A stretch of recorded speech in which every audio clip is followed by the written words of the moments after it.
नमस्कार, आप देख रहे हैं सत्यमेव जयते लाइव और मैं हूं आपके साथ ऋतु सिंह। संत कबीर नगर जिले में मौसम के बढ़ते तापमान के साथ गवई राजनीति का माहौल भी गर्म हो चुका है। जिले में 15 अप्रैल को त्रिस्तरीय पंचायत चुनाव के लिए मतदान होने हैं। चुनावी दंगल में कूदे सभी प्रत्याशी गांव में अपनी सरकार बनाने का दावा कर रहे हैं।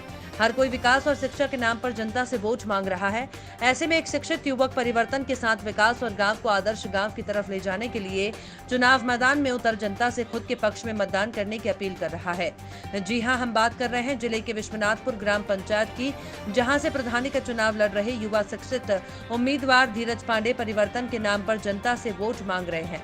पढ़े लिखे धीरज पांडे का गवई राजनीति में आना और प्रधानी का चुनाव लड़ना किन कारणों से हुआ, जनता के बीच उन्हें कैसा रिस्पांस मिल रहा है, जनता उन्हें क्यों चुने, जैसे तमाम सवालों के जवाब धीरज पांडे और ग्रामीणों से जानने के लिए हमारी टीम विश्वनाथपुर गांव के चौराहे पर पहुंची और सभी से सीधी बातचीत की। प्रधान प्रत्याशी और स्थानीय जनता से हमारे editor in chief Ajay Srivastava ने सीधा संवाद किया। देखिए हमारी एक खास रिपोर्ट। गांव की सरकार बनाने का वक्त आ चुका है। बात त्रिस्तरीय पंचायत चुनाव की करते हैं, जहां पे युवा शक्ति भी इस बार अपनी किस्मत आजमा रहा है। ग्राम प्रधान का चुनाव लड़ रहे हैं विश्वनाथपुर गांव से धीरज पांडे इस वक्त, और उनके समर्थक हमारे बीच में हैं। यहाँ की स्थानीय जनता भी हमारे साथ है। हम जनता से जानने की कोशिश करेंगे कि धीरज पांडे किस तरह के उम्मीदवार हैं और उनको लेकर के आप क्या राय, क्या वो विनिंग कैंडिडेट है, कैसे साबित होंगे आपके? जैसे कि मैं कन्हैया यादव हूँ, हमारा ग्राम सभा विश्वनाथपुर है। यहाँ पर जो है 20 साल से एक ही व्यक्ति राज कर रहा है और वह लोगों का शोषण कर रहा है, गरीबों और सबका शोषण कर रहा है। तो हम लोग जो है एक चेहरा चुने हैं धीरज भैया को।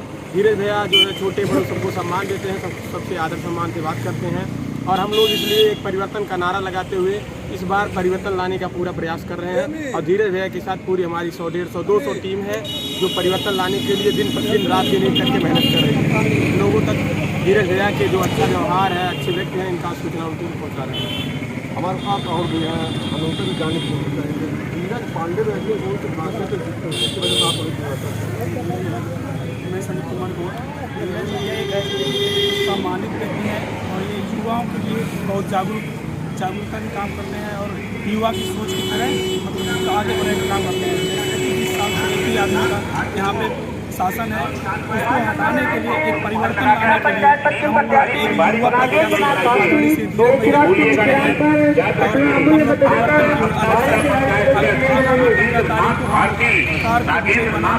अपने चुनाव बात राजनीति की भट्टी से कब तक आगे आए धीरज पांडे परिवर्तन की बात करते हैं, किस तरह का परिवर्तन वो करना चाहते हैं अपनी ग्राम पंचायत के लिए। हम सीधे धीरज पांडे से ही रूबरू होंगे, प्रत्याशी विश्वनाथपुर के।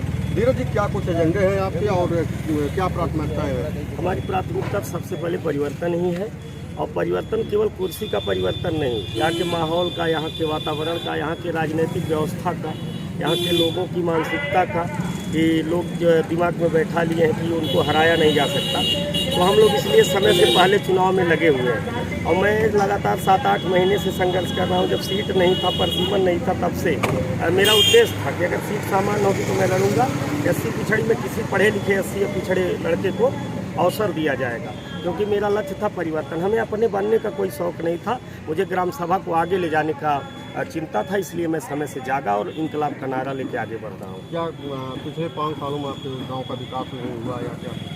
ये आप हमसे बेहतर आप यहाँ के गांव के लोगों से पूछिए। यहाँ विकास के नाम पे सिर्फ गांव को बर्बाद करने का, नौजवानों को शराब का बोतल थमाने का और लोगों को पेड वर्कर बनाने का बहुत तगड़ा साजिश हुआ है और गाँव उस साजिश का शिकार हो चुका है। और मैं उसी साजिश के खिलाफ अपने नौजवान साथियों के, परिवर्तनवादियों के साथ लड़ रहा हूँ और निश्चित तौर पे परिवर्तन की लहर चल रही है और परिवर्तनवादियों की जीत होने वाली है। कोई संदेह इसमें अब रह नहीं गया है। आप युवा हैं, नौकरी करने की वजह से राजनीति में आए, क्या सोचने का? मैंने अभी आज कभी भी नौकरी के लिए मैंने प्रयास ही नहीं किया। मुझे लगता है मेरे देखिए 2 छोटे भाई हैं, एक रक्षा मंत्रालय में JCO हैं, एक PhD करके दिल्ली विश्वविद्यालय से प्रोफेसर हैं। अगर मुझे लगता है कि मैंने प्रयास किया होता तो शायद हम भी पाते, लेकिन नौकरी देश सेवा के लिए ज़रूरी है। तो मैं गांव के सेवा में एक तरह से मैं गांव के लोगों का भी नौकर बनने का काम करूंगा और सबको सेवा सम्मान और हर स्तर से अपने भाव से जितना हो सकेगा संतुष्ट और खुश करने का प्रयास करूंगा। परिवर्तन की बात करने वाले विश्वनाथपुर के ग्राम प्रधान प्रत्याशी के बारे में जनता क्या सोचती है, इसको अभी आपने देखा हमारे इस खास कार्यक्रम में। और ऐसा 20 सालों से पहली बात तो होते नहीं हो, कर्मचारी हैं नगर पंचायत के और निश्चित तौर पे डायरेक्ट राजनीति में इन्वॉल्व होते हैं। ये भी एक तरह से संविधान का उपहास करते हैं। वो अलग बात है कि हम लोग उनका सीधा हमला नहीं करते। उनकी पत्नी उनके अब की बार अनुसूचित सीट पे उन्होंने एक आदमी अपना उन्होंने लाया था और जनता को अच्छा विकल्प न मिलने की वजह से लोग उनके प्रत्याशी को जिता दिए। और जिस प्रत्याशी को लोगों ने जिताया निश्चित तौर पे उनको उन्होंने 5 साल अपने जेब में रखा और उनका जितना शोषण हो सका किया है। लोग इनके पहले आज तक इनके सामने जो भी लोग चुनाव लड़ते थे 15 दिन में लड़ते थे, इनके खिलाफ इतना आक्रोश होता था कि 15 दिन में जो व्यक्ति लड़ता था वो भी करीबी मुकाबले तक पहुंच जाता था। तो यह अगर लोकप्रिय होते तो 400, 500, 200 वोट से जीतते। ये बड़े मुश्किल से बहुत मेहनत के बाद बहुत रुपया पैसा का तांडव करने के बाद 20 वोट से 25 वोट से चुनाव जीतते हैं। और भी अगला व्यक्ति 15 दिन में चुनाव लड़ता है। मैं तो 7 महीने से लड़ रहा हूँ। निश्चित तौर पर 200 वोट से इनको हरा करके परिवर्तनवाद का झंडा गाड़ूंगा।